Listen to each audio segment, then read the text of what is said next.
Halo semuanya, hari ini kita akan masuk ke materi baru nih, yaitu tentang accounting for tax. Nah, di sini intinya itu adalah sama aja kayak accounting biasa, tapi ini secara pajak. Jadi maksudnya ada beberapa biaya yang memang harus atau yang memang nggak harus dikurangi di perpajakan, itu nggak dianggap, ada yang kayak gimana gitu. Cuman yang perlu diingat, aku highlight juga dari yang tentang teori. Yang pertama itu kalau misalkan untuk yang bagian pajak itu tuh pakai pakai cash basis. Sedangkan kalau misalkan kita accounting biasa gitu kan komersil itu kan biasa kita pakai akrual ya. Nah, kalau misalkan di pajak itu harus pakai cash basis. Pokoknya pajak mengakui kalau misalkan kita ada keluar uang atau terima uang itu baru dicatat. Kalau misalkan nggak ada terima atau keluar uang cash itu berarti nggak dianggap atau nggak dicatat untuk periode berjalan gitu ya. Terus juga yang perlu kita ingat di sini itu ada note. Di sini kalau kalian perhatiin itu kan ada nih note yang warna kuning sama yang note ini. Bedanya apa? Kalau yang note warna kuning ini tuh kan tentang DTA dan DTL. Nah, ini kalian harus ingat banget nih. Pokoknya kalau DTA itu maksudnya income naik beban turun. Jadi kayak keywordnya itu gitu. Income naik beban turun itu pasti DTA. Sedangkan kalau kebalikan ya, income turun beban naik itu berarti DTL gitu. Ini yang kuning itu harus banget kalian ingat. Sedangkan kalau yang putih ini tuh cuman kayak kebiasaan aku. Kalau misalkan kerjain ini soal-soal tentang accounting for tax ini, aku pasti kalau pendapatan itu aku hitungnya dari fiskal kurang komersil. Kalau beban dibalik, komersil kurang fiskal. Cuman kayak gitu. Tapi kalau yang ini nggak usah kalian ikutin juga nggak apa-apa. Yang penting yang harus kalian ingetin itu yang warna kuning ini. Gitu, oke? Nah, kita langsung masuk aja ya ke problem 2. Nah, di problem 2 ini, kita lagi berbicara tentang Sparta Company yang mulai beroperasi di awal tahun 2022, terus ada beberapa eh, keterangan biayanya. Nih yang pertama ada pre-tax financial income untuk tahun 2022 adalah 8 juta dolar. Ini biarin dulu. Terus yang kedua ada tax rate itu untuk tahun 2022 itu ada 25%.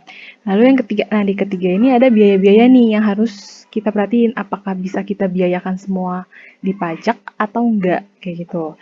Nah, untuk yang bagian poin A gitu ya. Ini kan yang A itu tentang warranty.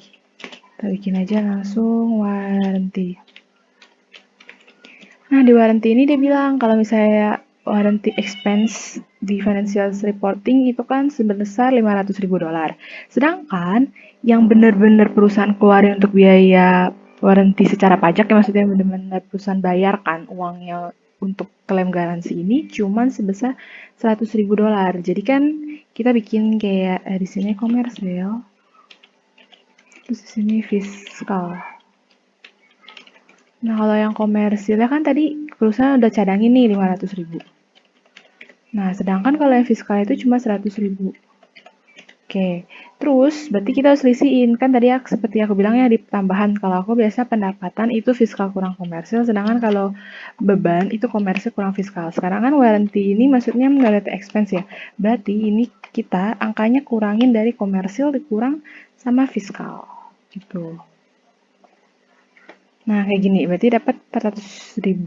Lalu 400.000 ini kita lihat nih, ini kan membuat komersilnya 500.000, terus fiskalnya 100.000. Berarti kan ini bebannya turun ya, ya kan? Karena kan awalnya komersilnya 500.000, terus tiba-tiba yang secara pajak cuma diakuin sebesar 100.000. Berarti ada penurunan sebesar 400.000. Nah, berarti ini kita anggapnya DTA gitu. Oke, ini untuk yang A. Lalu untuk yang B, income on construction contract using the percentage of completion method for books amount sebesar 9 juta. Oke, berarti intinya ini yang B, income from construction. Oke, terus ini komersil selalu buatnya kayak gini aja, fiskal. Oke, nah kalau komersil dia bilang kalau bisa dapat tuh sebesar 9 juta. Bener, bentar ya. Oke, bayangkan 9 juta. Lalu secara fiskal, tapi sebenarnya secara fiskal itu cuma sebesar 6 juta dolar. Berarti ini 6 juta. Nah, kan tadi aku udah bilang juga nih sesuai tambahan aku, kebiasaan aku kalau misalnya pendapatan fiskal kurang komersil. Jadi ini kita balik fiskal dikurang komersil. Kayak gitu. Berarti kan turun nih.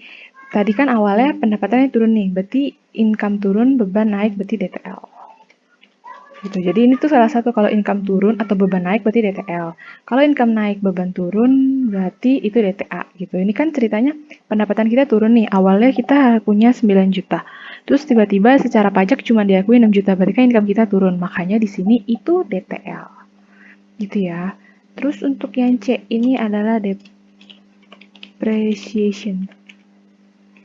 Depreciation PPE. Oke, nah depreciation PPA dipaid on purpose amount 5 juta. Oke, jadi secara lagi komersil, terus di sini fiskal. Nah, secara komersil ini dia bilang udah dicatat di financial report itu sebesar 5 juta. Sedangkan untuk menurut tax itu sebesar 7 juta. Oke, berarti ini kan beban ya, jadi komersil dikurang sama fiskal. Oke, dapat 2 juta. Nah, ini kan berarti komersilnya awal 5 juta, terus di fiskal 7 juta, berarti kan biayanya naik kan, karena beban naik berarti DTL. Gitu. Oke. Lalu, selanjutnya itu yang ke D, atau poin 4, 325.000 fine paid for violation of pollution laws for stakeholder. Oke, ini berarti maksudnya dia bayar denda kan. Nah, kalau didenda itu di fiskal itu nggak diakuin. Oke, pokoknya kalau ada pembayaran denda segala macem itu di fiskal tidak mengakui. Ya, yang di fiskal nggak diakuin. Jadi di komersialnya kan ada nih 325. Sedangkan di fiskal 0. Berarti komersil kurang fiskal. Terus ini permanen. Oke, kalau yang dari tadi kita bahas kan itu lagi temperance ya. Kalau yang ini adalah permanen karena di fiskal sama sekali tidak mengakui.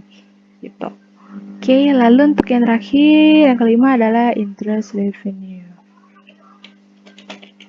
Interest revenue. Oke, komersil dan di sini fiskal. Nah, untuk interest revenue, net on investment tax adalah 150.000. Oke, 150.000. Oke, lagi-lagi kalau kalian ingat interest revenue juga nggak dianggap di fiskal, itu tidak dianggap gitu ya, nggak bisa masuk ke perhitungannya, makanya di sini masuknya ke permanen. Lalu ini seperti aku bilang kan ini lagi revenue ya, berarti pendapatan, berarti fiskal kurang komersil gitu, dapat segini. Oke, ini udah selesai. Dan terakhir taxable income and expected for the next few years. Ya udah nemu poin 4, biarin. Lalu sekarang kita bikin nih oke. Yaudah, kita langsung bikin kayak bagannya gitu. Bagan buat hitungin. Bagannya itu kayak gini, pre-tax income. Maksudnya kan income sebelum pajak nih. Income sebelum pajaknya itu dia bilang di sini 8 juta. Oke, terus di sini harus permanen difference. Nah, permanen difference-nya tadi ada yang mana aja? Cuman yang D sama E. Oke, yang D itu fine, sedangkan yang E itu interest revenue. Interest revenue. Langsung aja dilayin segini yang fine atau denda. Lalu untuk interest revenue-nya itu sebesar segini. Oke, lalu nanti dihitung. Ini ditambah ini tambah ini. Oke, dapat yang segini. Ini setelah permanent difference. Oke, sekarang kita masuk ke satu lagi, temporary difference. Oke, nah temporary difference ini yang pertama ada warranty,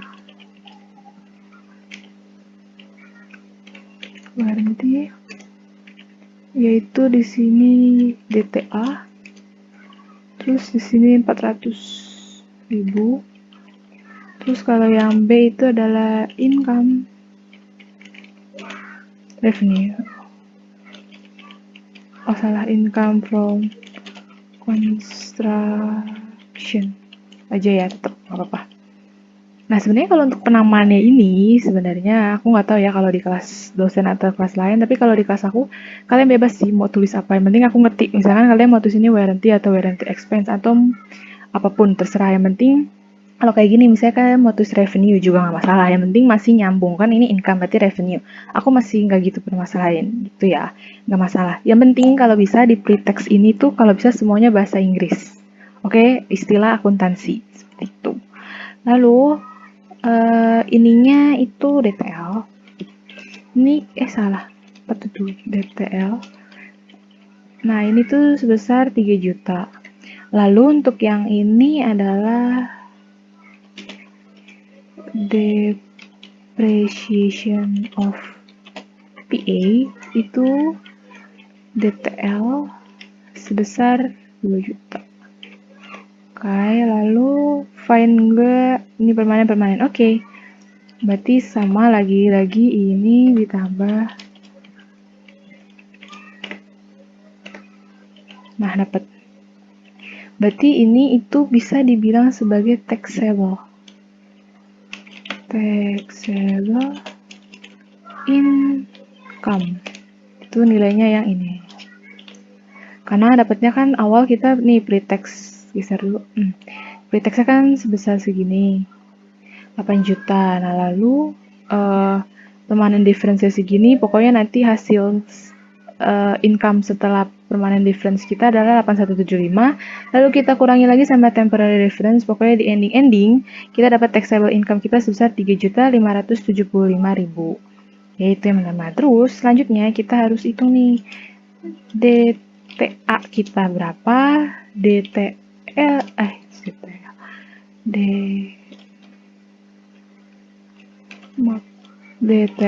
kita berapa.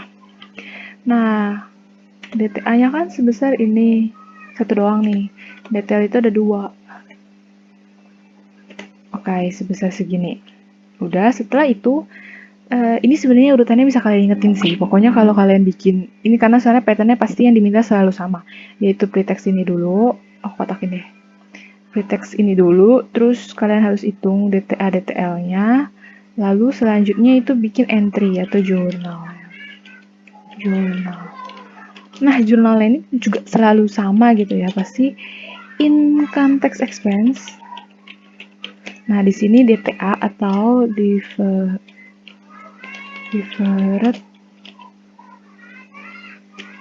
tax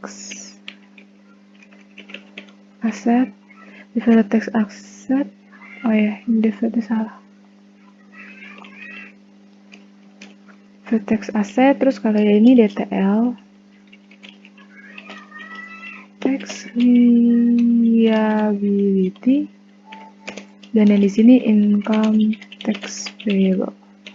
Berarti pasti urutan jurnalnya ini tuh pasti akan selalu sama gitu ya. Jadi kalian sebenarnya bisa ingetin aja nih, khusus untuk jurnalnya. Nah, lalu untuk dapetnya dari mana nih? Nah, jadi gini. Bentar ya. Nah, jadi gini. Kalau untuk income tax expense-nya nanti dulu.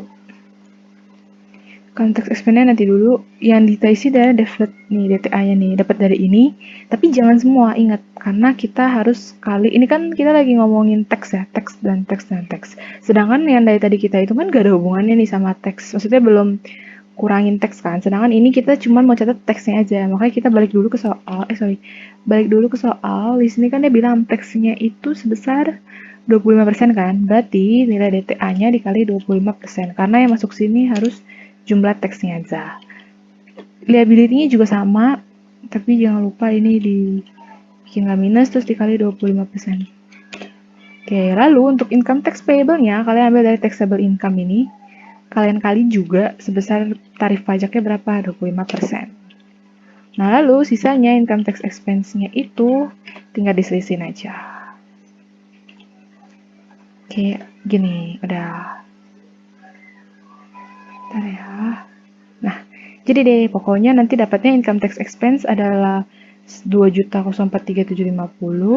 Yang deferred tax assetnya itu 100.000, deferred tax liability-nya 1.250, income tax payable-nya adalah 893.750. Oke, ini udah selesai. Lanjut lagi. Karena biasanya ini selalu ada bikin, kita juga pasti disuruh bikin income statement parsialnya. Oke, kita back dulu, kita geser dulu. Apa sih nama PT-nya? Sparta Company, oke. Sparta Company. Lalu income statement parsial. Terus ini for the year ended berapa nih? 31 Desember 2022.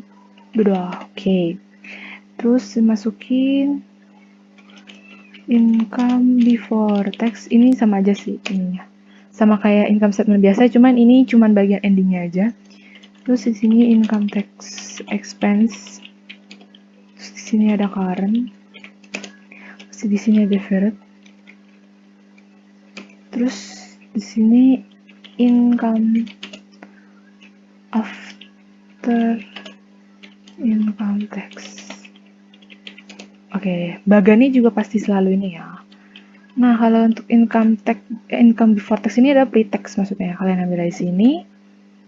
Nah, untuk income tax expense ini dibagi dua gitu ya. Oh ya, bentar. Income tax expense ini dibagi dua. Caranya, kalau yang current ini, kalian ambil dari income tax payable. Oke. Dari income tax payable. Kalau yang ini, dari selisih DTL kurang DTA. Oke, kalau yang deferred ini, kalian hitungnya yang DTL dikurang sama DTA ini. Oke, nanti kalian jumlahin. Ya nanti nilai ini tuh harus sama kayak income tax expense gitu. Jadi sebenarnya income tax expense-nya kan nanti sama nih sebesar gini. Cuman ini kita mau desain aja yang current itu yang payable, sedangkan yang deferred ini berarti selisihnya ini doang. Gitu ya. Udah gitu nanti nih kita tinggal kurang. Dapat deh income after income tax kita setelah tax itu sebesar 5956250 gitu. Jadi diingat aja kalau misalkan accounting for tax ini pasti yang diminta adalah 4 buah kayak gini. Sebenarnya yang paling penting 3 biji ini sih. Yang pre-tax ini, dan ini. Itu oke. Bentar. Oke, berarti untuk yang problem 2 udah selesai, kita lanjut ya. Langsung lanjut ke problem 4. Nah, di problem 4. Sebelum kita masuk ke soal lebih lanjut, aku mau kasih tahu nih, di sini ada revisi soal. Ini ada di poin 6. Poin 6. Tambah deh. Poin 6. Nah, di poin 6 ini kan awalnya PT Aditya juga memiliki sebuah gedung yang tidak terpakai, sehingga gedung ini disewakan pada 10 Oktober 2020 senilai 100 juta untuk 2 tahun. Lalu diganti, jadi digantinya itu sebenarnya terutama di bagian mesin. Kan kalau di sini dia bilang disewakan gedung ya. Sedangkan di sini diganti jadi mesinnya tidak terpakai sehingga mesin disewakan, terus tahunnya juga berubah. Kalau di sini kan 2020, di sini diganti dari 2021. Tapi untuk senilainya masih sama 100 juta untuk 2 tahun gitu. Oke, sisanya itu sama, nggak ada perubahan maksudnya.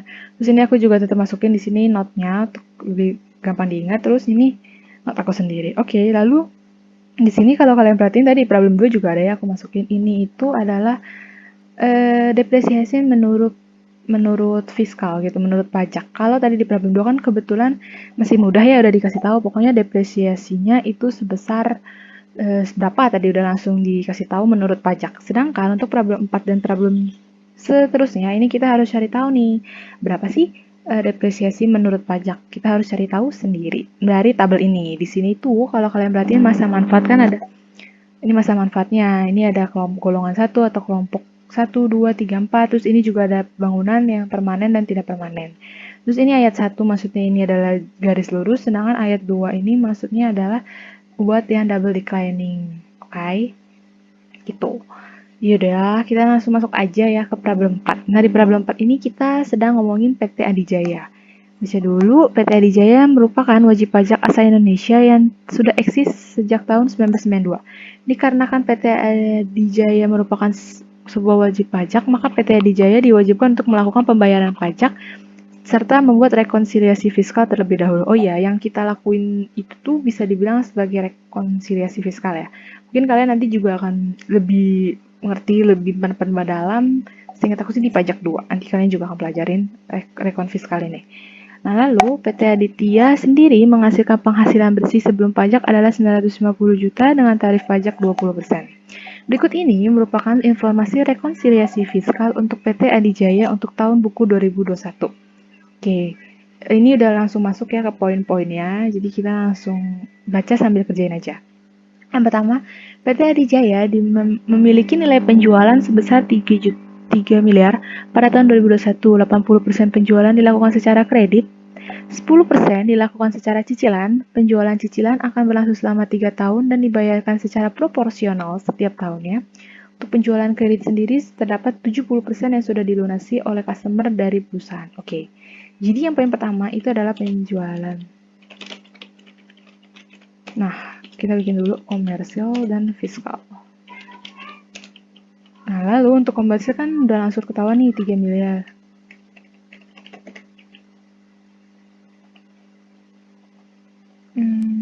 Yaudah. Oke. Nah, untuk fiskalnya nih, kita belum tahu. Nah, lalu kita harus pisahin ini ke kredit, karena kan dia ada penjualan kredit, ada penjualan cicilan, ada penjualan tunai atau cash tunai. Lalu di soalnya bilang, kalau misalkan 80% penjualan dilakukan secara kredit, berarti ini dikali 80%. Ini adalah secara kredit.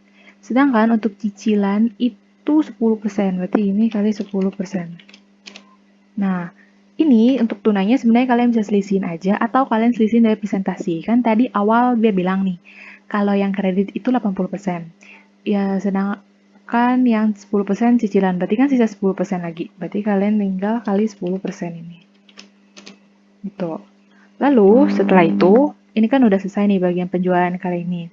Selanjutnya ada lagi keterangan kalau penjualan cicilan akan berlangsung selama 3 tahun dan dibayarkan secara proporsional setiap tahunnya. Ya, jadi ini lunas. Maksudnya ini kan kredit dan cicilan ini kan berarti anggapannya kita belum terima nih uangnya. Tapi sampai akhir tahun 2021 pasti ada dong yang udah dibayar. Nah, untuk bagian kredit sendiri di sini kan dia ada tulis ya. Untuk penjualan kredit sendiri terdapat 70% yang sudah dilunasi. Ini kan udah dilunasi udah dibayar dong. Nah, berarti dari jumlah kredit ini kalian bisa kali 70%. Yang udah lunas tuh sebesar ini. Lalu untuk yang cicilan ini, kan dia bilang dibagi 3 tahun ya. Dan juga akan dibayarkan secara proporsional. Jadi anggapannya dari cicilan ini langsung dibagi 3 dan anggapannya juga di tahun 2021 adalah pelunasan untuk cicilan pertama. Oke, kecuali nanti di soal ditulis kalau pembayaran cicilan dilakukan mulai tahun depan. Nah, kalau kayak gitu cicilannya udah kalian nggak usah anggap ada yang lunas. Tapi karena ini di sini nggak dibilang apa-apa gitu kan, anggapannya di tahun berjalan ini pun dia udah bayar sekali gitu. Udah pokoknya udah nyicil lah intinya, udah diterima pelunasan cicilannya. Nah, berarti anggapannya di fiskal yang bisa kalian tambahin kan tadi aku udah bilang ya, kalau fiskal itu adalah cash basis. Mencatat kalau misalkan setiap kita menerima uang, itu akan dicatat sebagai pendapatan atau pendapatan kita gitu ya. Nah, di sini kan untuk penjualannya kan yang pasti tunai, berarti kita dapat uang tunai dong.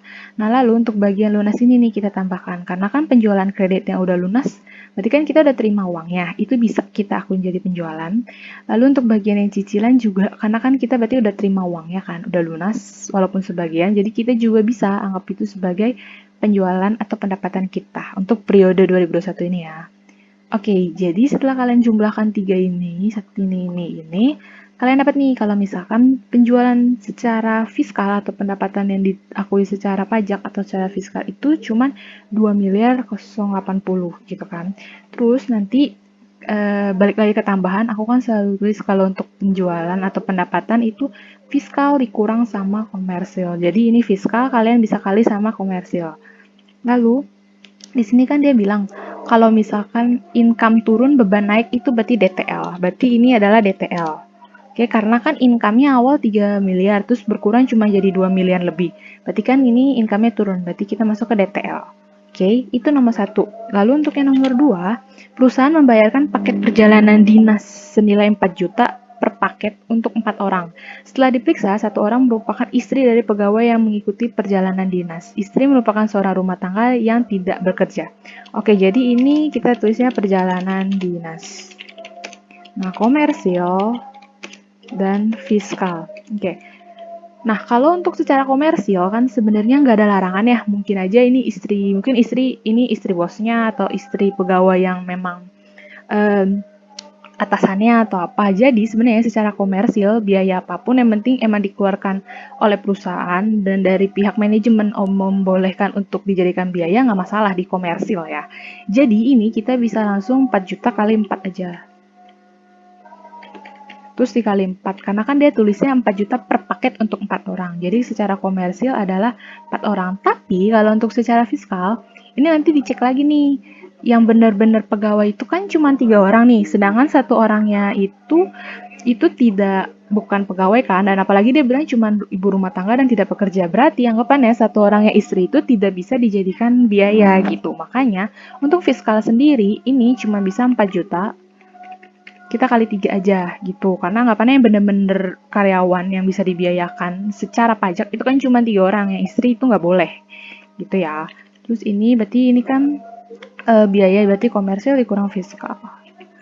Terus kan ini menyebabkan bebannya turun nih, kan awalnya kita punya beban di komersil untuk perjalanan dinas itu adalah 16 juta, tapi di fiskal tuh ternyata yang boleh dibebankan, yang boleh diakui cuma 12 juta, berarti kan beban turun, berarti ini adalah DTA gitu, jadi benar-benar diperhatikan. Lalu untuk yang nomor 3 nih, nomor 2 udah selesai, nomor 3 perusahaan memiliki gedung senilai 4 miliar yang dimiliki sejak 18 Februari 2018. Gedung ini memiliki umur manfaat 30 tahun dan disusutkan dengan metode garis lurus. Perusahaan mengestimasikan bahwa gedung ini akan memiliki nilai sisa sebesar 100 juta pada akhir masa manfaatnya. Bangunan ini dianggap sebagai bangunan permanen oleh perusahaan. Oke, ini berarti kan depreciation of building. Nah, kalau depreciation of building, lagi-lagi ada komersil dan juga ada fiskal. Nah, kalau untuk bagian komersilnya ini, kita tuh hitungnya kayak biasa aja ya, yaitu kan dia bilang memiliki gedung sebesar 4 miliar, berarti 4 miliar, 3, terus dikurang sama nilai sisa 100 juta. Terus langsung aja kita bagi 30, kan dia bilang disusutkan 30 tahun. Oke, dapat 130 juta. Itu kalau biasa ya, untuk building. Tapi kalau untuk fiskal itu nggak mengakui adanya nilai sisa. Jadi kalian langsung ambil aja dari harga perolehannya berapa, 4 miliar kan, langsung kali sama, terus kan dia bilang di sini nih, bangunan ini dianggap sebagai bangunan permanen. Oke, berarti kita bisa scroll ke bawah, terus kalian lihat nih, di yang tadi aku udah jelasin, ini ada tabel penyusutan, biasanya bilang bangunan. Terus ada permanen dan tidak permanen. Kan ini permanen, terus kan dia bilang karena permanen langsung aja dikali sama 5% gitu. Jadi kita langsung kali aja 5%. Kita lihat, oke dapat ya. Jadi secara komersil itu sebenarnya biaya depresiasinya itu cuma 130 juta, tapi secara fiskal itu adalah 200 juta. Berarti ini komersil kurang fiskal, berarti ini DTL. Karena biayanya itu turun. Oh salah, biayanya itu naik kan, karena kan dari fiskal awal dia 130 juta, terus tiba-tiba menurut pajak dia naik, jadi karena beban naik ini adalah DTL gitu. Oke, itu nomor 3. Sekarang nomor 4. Selain gedung, perusahaan juga memiliki sebuah mesin yang dimiliki sejak awal tahun 2021, senilai 240 juta dan berumur 5 tahun. Mesin disusutkan dengan metode saldo menurun ganda dan termasuk dalam golongan 1. Oke, kalau tadi kita lagi ngomongin gedung, depreciation. Sekarang kita ngomongin mesin. Oke, di sini juga ada komersil dan di sini juga ada fiskal. Nah, kalau untuk komersil, ini kan berarti DDL ya. Tapi kan dia bilang sejak awal tahun 2021 nih, berarti ini benar-benar masih tahun pertama. Ya udah, berarti 240 juta.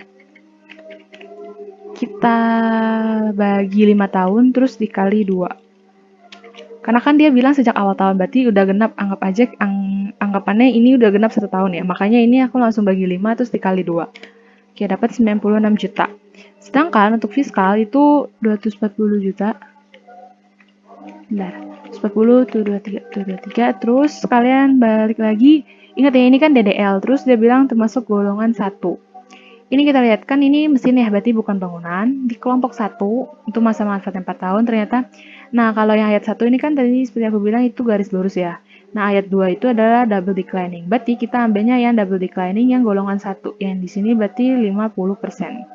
Kita kasih kali 50%. Oke, dapat 120 juta. Nanti kita selisihin lagi. Oke, dapatlah DTL gitu. Oke. Lanjut, poin kelima. Poin kelima, perusahaan memiliki deposito senilai 1 miliar yang menghasilkan bunga sebesar 10% setiap tahunnya. Deposito ini sudah dimiliki sejak 1 Juli 2021. Oke, berarti ini kita dapat bunga deposito. Oke, di sini ada komersil, di sini komersil. Di sini juga ada fiskal. Nah, untuk bagian komersilnya ini kayak biasa aja, kita hitung bunga biasa gimana sih 1 miliar. Terus kita kali 10% sesuai itunya bunganya. Tapi kan deposito ini dimiliki sejak 1 Juli 2021 dan kita lagi mau bikin 2021. Berarti ini kita bagi 12. Terus kalian kali nih kan dari Juli, karena ini Juli awal, jadi Julinya masih dihitung berarti ada 6 bulan. Oke, ternyata dapat 50 juta. Tapi di fiskal ini nggak dianggap. Oke, ini masuk ke permanen. Jadi ini lagi-lagi karena ini pendapatan ya. Jadi ini aku fiskal kurang komersil. Gitu. Terus selanjutnya poin ke-6. Nah, di poin ke-6 ini ya, yang tadi. Memiliki sebuah mesin, ini ganti ya, ingat gedung ganti mesin, yang tidak terpakai sehingga mesin ini disewakan pada 10 Oktober 2021 senilai, jadi ini bisa dibilang pendapatan sewa mesin. Di sini ada komersil, di sini juga ada fiskal. Nah, untuk yang komersil sendiri, ini kan 100 juta nih ya. Dibagi 24. Nah, karena kan ini diganti ya jadi tahun 2021. Berarti ini kita bisa kali sama 10 Oktober 2021. Berarti 10-nya karena di tahun ini, berarti kan yang benar-benar bisa kita akuin pendapatan secara komersil kan cuma dari Oktober, November, Desember. Berarti cuma 3 bulan. Berarti dikali 3. Segini. Sedangkan untuk fiskal, karena fiskal menganut cash basis, karena kan kita terima 100 juta nih pas tahun 2021 langsung plek kan di awal 100 juta. Ya udah berarti kita dapat pendapatan ininya adalah 100 juta gitu. Karena ini pendapatan, aku lagi fiskal kurang komersil. Jadi segini. Tapi ini kan berarti membuat awalnya pendapatan kita cuma 12.500 nih. Terus fiskal kita tuh 100 juta. Berarti kan membuat income kita naik. Nah, kalau income naik ini DTA, income naik. Berarti ini kita masuk ke DTA. DTA. Itu, oke? Pokoknya diperhatiin aja. Lalu selanjutnya ini ada nomor 7.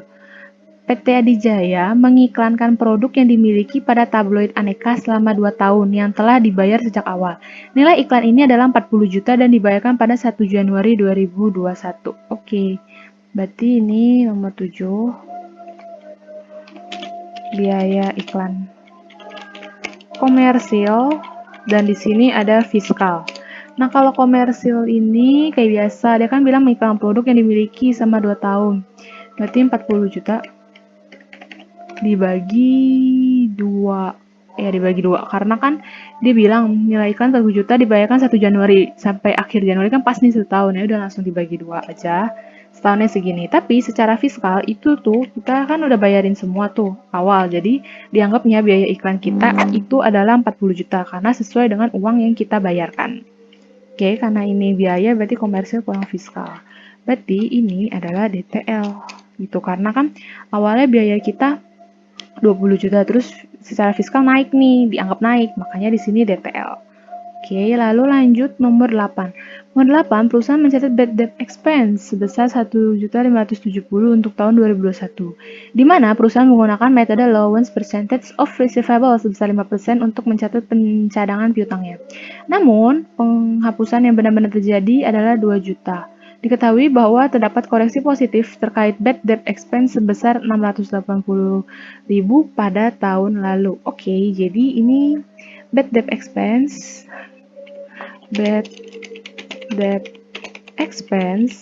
Di sini komersil dulu. Di sini fiskal.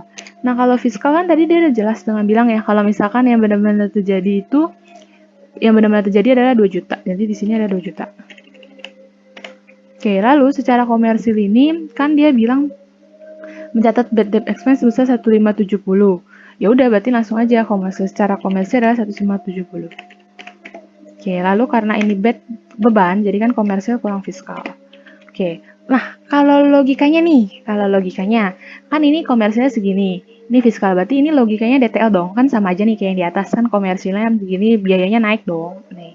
Tapi harus kalian ingat, di sini kan ada penambahan nih, kalau diketahui juga terdapat koreksi positif terkait bad debt expense sebesar 680.000 pada tahun lalu. Kan tahun ini nih, jadi ini itu nggak bisa dianggap DTL. Jadi kita harus lihat dulu nih tahun lalu. Berarti anggapnya di sini ya, tahun 2020. Di tahun 2020 kan itu ada koreksi positif. Kalau koreksi positif itu maksudnya DTA. DTA itu sebesar 680.000. Berarti bisa dibilang koreksi positif itu maksudnya biaya komersilnya itu lebih biaya komersilnya lebih besar, ya kan, kayak DTA ini contoh nih. Nah, kayak gini. Jadi biaya komersilnya itu lebih besar 650.000 dibanding fiskalnya. Gitu kan. Makanya ini disebut koreksi positif. Kalau misalkan DTL itu bisa disebut koreksi negatif. Karena kan komersilnya segini tapi fiskalnya lebih gede kan. Makanya disebut koreksi negatif. Tapi kalau misalkan yang ini kan berarti lebih gede komersilnya, itu disebut koreksi positif. Oke. Nah, jadi ceritanya di tahun lalu kan komersilnya ini dia lebih besar nih, 680.000 gitu. Makanya dia ada DTA sebesar 680.000. Jadi kan ini kayak anggapannya ada saldo nih. Dia ada saldo DTA sebesar 680.000. Makanya di sini pun ini kan masih ngeling gitu ya, berhubungan dengan tahun lalu. Makanya di sini itu nggak bisa DTL, tapi harus DTA tapi minus gitu. Jadi ini tetap masuk DTA, tapi ini bisa dibilang ini mengurangi saldo DTA kita tahun lalu. Kayak gitu ya. Oke.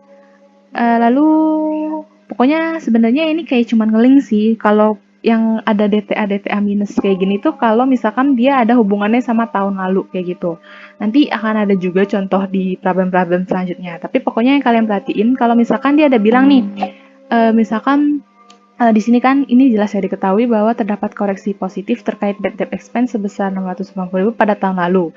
Nanti juga mungkin ada in case ya misalkan dia kayak biaya iklan ini nih. Nah, biaya iklan ini kan contoh ya yang ini nih. Biaya iklan ini kan, kalau biaya iklan ini kan tahun ini kan ini ceritanya kita bayar nih 40 juta gitu kan. Berarti nanti untuk tahun depan kan pasti komersil kita tetap ada dong 20 juta lagi, tapi fiskal kita kan 0. Berarti itu kalau kita catatkan berarti nanti akannya DTA ya, karena kan jatuhnya komersil kita lebih besar dibanding fiskal kan, berarti harusnya DTA. Tapi kita nggak bisa catat itu DTA teman-teman. Gini, misalkan ya, kan tahun depan nih. Ini misalkan, ini kan misal tahun depan. Berarti nanti kalau sambungannya nih ya, ini kan komersil, ini fiskal. Nah, kalau misalkan sambungannya kan berarti ini komersilnya masih ada 20 juta lagi dong, karena kan untuk tahun depan.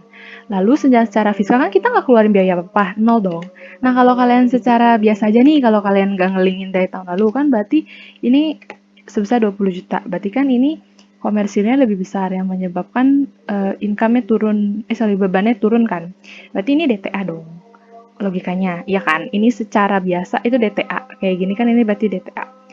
Secara yang ini kan berarti DTA. Nih, karena komersilnya lebih gede dibanding fiskal. Tapi, lagi-lagi kalian harus perhatiin ini, tahun lalunya dia catat kan? Karena dia berhubungan sama tahun lalu, berarti ini nggak bisa dianggap sebagai DTA, teman-teman. Ini bukan DTA.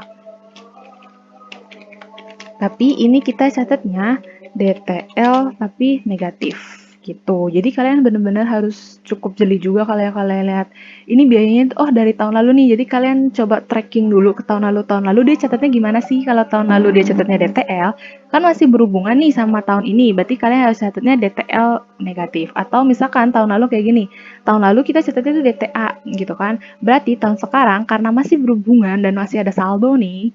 Jadi kita harus catatnya DTA negatif. Kayak gitu ya. Itu yang emang sedikit tricky. Jadi kalian harus perhatiin benar-benar nih, ini biayanya masih berhubungankah dengan tahun lalu sebelumnya atau enggak. Jadi ya gitu sih, lebih diperhatiin itu aja. Oke, itu nomor 8, poin 8. Sekarang kita nyambung ke poin 9. Poin 9 itu adalah sumbangan.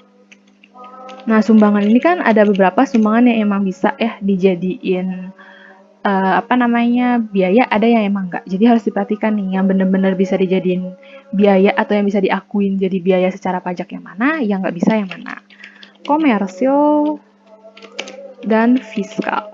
Oke, secara komersil itu ini semuanya aja. PAN kan dia bilang ada sumbangan sebesar 120 juta ke panti asuhan. Oke, sedangkan di fiskal itu nggak mengakui karena kan kesumbangan sumbangannya ke panti asuhan. Berarti itu di dalam pajak nggak bisa mengurangi. Jadi anggapannya ini 0 gitu. Dan di sini pun masuknya ke permanen. Seperti itu ya, teman-teman. Diperhatikan lagi. Tapi memang ada beberapa sumbangan yang bisa. Nanti kita akan pelajari lebih lanjut di next pertemuan, di problem selanjutnya juga tentang ada beberapa jenis sumbangan yang emang boleh kita biayain, ada yang enggak juga. Itu sebenarnya fluktuasi sih, karena kan tergantung ada dari ketentuan dari pajak juga, Kementerian Keuangan keluarin terus kan, jadi selalu update. Kadang sumbangan ini juga beda-beda gitu, jadi harus selalu update. Tapi kalau yang pasti, kalau untuk panti asuhan sampai detik ini tuh di secara pajak itu masih nggak diperbolehkan, jadi pasti ini nggak dianggap. Oke. Nah, sekarang lanjut ke poin 10. Dari poin 10 kan perusahaan membayar sebesar 54 juta untuk asuransi gedung selama 2 tahun pada tanggal 18 April 2021. Oke, jadi di sini kita lagi ngomong asuransi gedung. Asuransi gedung. Nah, di asuransi gedung ini ada komersil dan juga ada fiskal. Nah, untuk yang komersil ini kan biasa ya 54 juta. Terus kita bagi 24, terus kita hitung nih, kan dari April, berarti Aprilnya nggak bisa dihitung ya, karena kan udah lewat. Berarti dari Mei, Juni, Juli, Agustus, September, Oktober, November, Desember, berarti ada 8, dikali 8. Lalu untuk fiskal, kan fiskal cash basis ya, berarti ini semua adalah kita ambil semua, yaitu 54 juta, 54 juta. Gitu. Lalu karena ini biaya, jadi komersil dikurang fiskal. Sebesar gini, dan nanti masuknya ini ke DTL, karena fiskalnya lebih besar dibanding sama komersilnya, kayak gitu. Lalu, udah selesai. Berarti sekarang buatlah taxable income dan jurnal yang berkaitan dengan income tax serta laporan laba rugi parsial untuk tahun 2021. Oke, pembulatan ke satuan terdekat. Oke, ini udah selesai nih giniannya. Sekarang kita udah bisa bikin nih yang tadi yang kayak di problem 2 yang 4 biji kayak gini. Oke, sekarang kita lanjut ke sini. Pre-tax. Awal kita bikin pasti ini pre-tax income. Nah, pre-tax income-nya di sini adalah naik 950 juta. Terus udah kita yang pertama adalah permanent difference. Oke. Lalu untuk permanent difference kita lihat nih yang mana permanen. Oke, yang permanen ini adalah yang pertama ini ya. Ingat kalau untuk masuk sini ini udah harus pakai bahasa istilah akuntansi atau Inggris gitu ya. Jadi di sini bisa income from interest from deposito atau from obligation kayak gitu kan, atau from deposito whatever, tapi terserah. Tapi kalau di sini aku mau simpel aja pakai interest revenue. Oke, pokoknya bahasa di sini itu harus bahasa akuntansi. Oke. Lalu di sini kan bunga depositonya ada 50 juta. Terus sudah gitu ada lagi nggak yang permanen? Oke, ini aku warnain deh biar beda. Oke, permanen. Terus ini permanen juga nih, charity. Jadi kita bikin di sini nomor berapa tuh? 9. Oke. 9 charity. Oke. Sebesar charity. Terus 20 juta. Terus ada lagi kah? Oh, oke, sorry. Ini perjalanan dinas. Jadi tadi aku salah. Ini perjalanan dinas harusnya bukan DTA tapi permanen, karena perjalanan dinas itu gak bakal bisa maksudnya bukan permanen, karena dia kan emang gak diakuin nih. Cuma yang diakuin cuman bener-bener pegawainya aja atau yang punya daftar nominatif aja kadang. Berarti ini emang gak bisa gitu. Jadi ini pasti masuk ke permanen. Sorry ya, tadi aku salah. Ini jadi diralat yang benar ini adalah masuk ke permanen. Oke, jadi ini adalah office travel. Atau bisa juga promotion expense, karena kan biasa kan kalau perjalanan dinas biasanya notabene itu buat bagian promosi ya, bagian mungkin mau pemasaran kayak gitu. Jadi nggak apa-apa, terserah bebas makanya.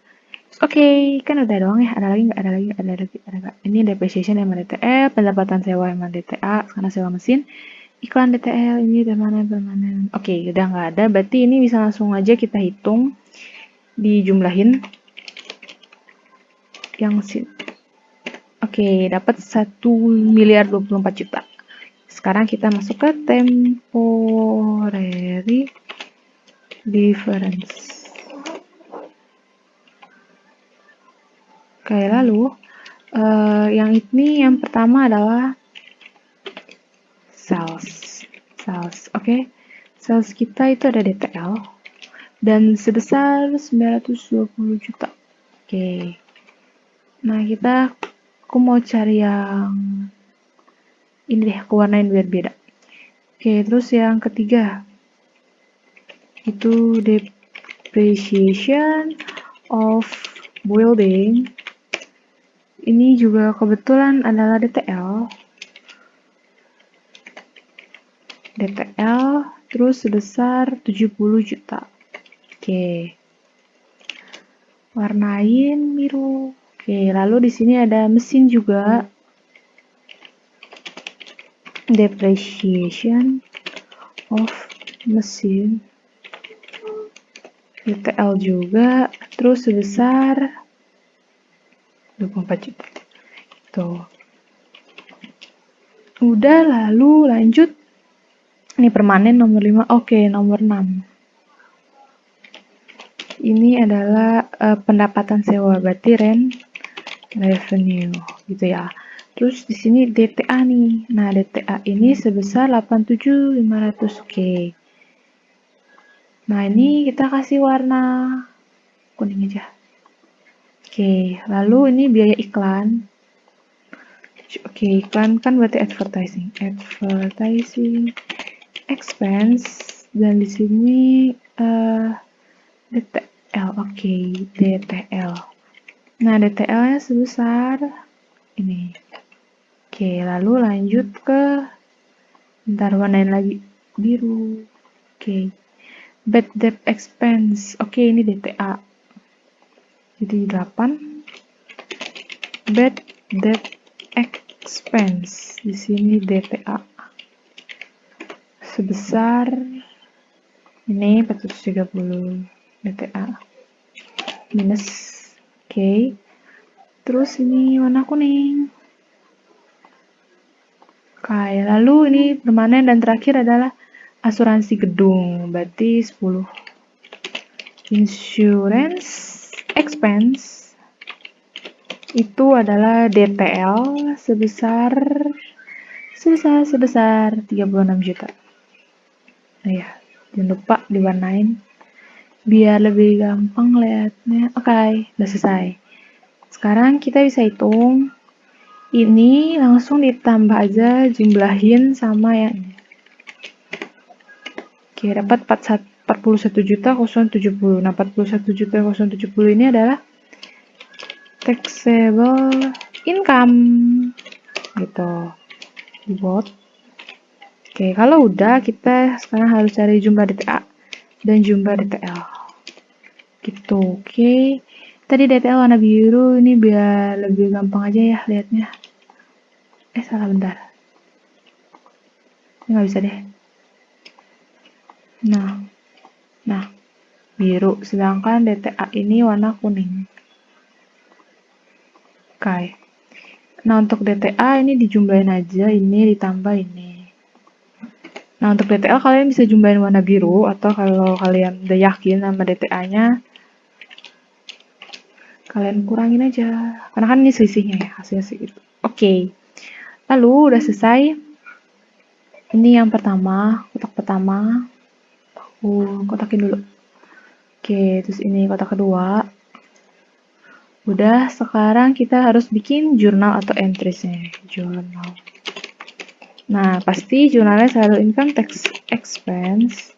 Terus di sini deferred tax asset DTA.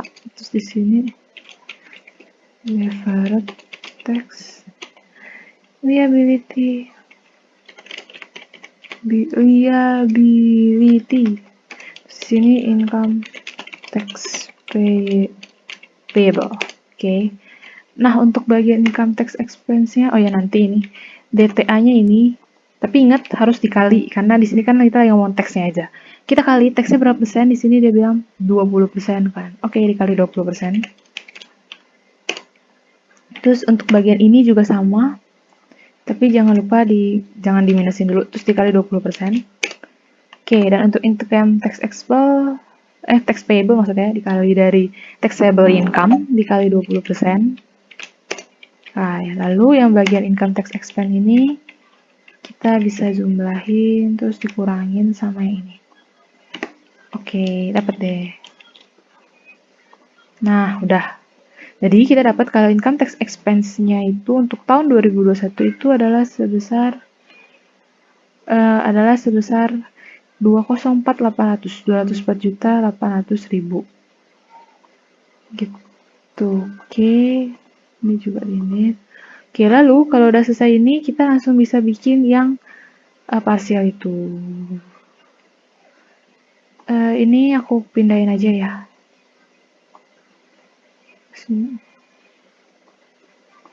Ini aku naikin. Nah, maaf. Oke. Oh, sorry. Ya udahlah, nanti aja. Nah, berarti udah selesai dua ini. Sekarang kita masuk ke yang income statement parsial. Nah, income statement parsialnya ini itu PT Adijaya. Oke, kita bikin namanya PT Adijaya. Terus income statement partial for the year ended 31 Desember 2021. Terus di sini income income before income tax. Terus di sini income tax expense. Di sini ada current. Di sini ada deferred. Terus di sini ada berarti lengkapin satu income after income tax. Oke. Nah, income before income tax ini tuh dari yang atas nih, yang pre-tax income. And then yang current ini adalah ambil dari yang ini. Terus kalau untuk deferred adalah selisih dari DTL dikurang DTA. Oke, lalu ini dijumlahin. Terus yang ini adalah dikurang. Gitu. 745.200. Berarti kita dapat kalau misalkan income before after tax income after income tax itu adalah sebesar 745.200.000 gitu. Berarti udah. Oke, berarti kalau sampai sini udah. Sebentar, rapin dulu. Oke, udah. Berarti ingat ya yang kalian harus bikin 4 kotak ini selalu kalau untuk bagian accounting for tax gitu. Berarti kalau ini udah selesai, berarti udah selesai pembahasan accounting for income tax bagian pertama kita karena akan dilanjut di minggu depan dengan problem yang berbeda tentunya. Oke, thank you buat semua yang udah nonton dan kalau misalnya masih ada yang bingung silahkan ditanya ya baik di PC maupun langsung nanti di Meet pas aku ada nanya ada yang mau ditanya silahkan aja. Oke, thank you semuanya.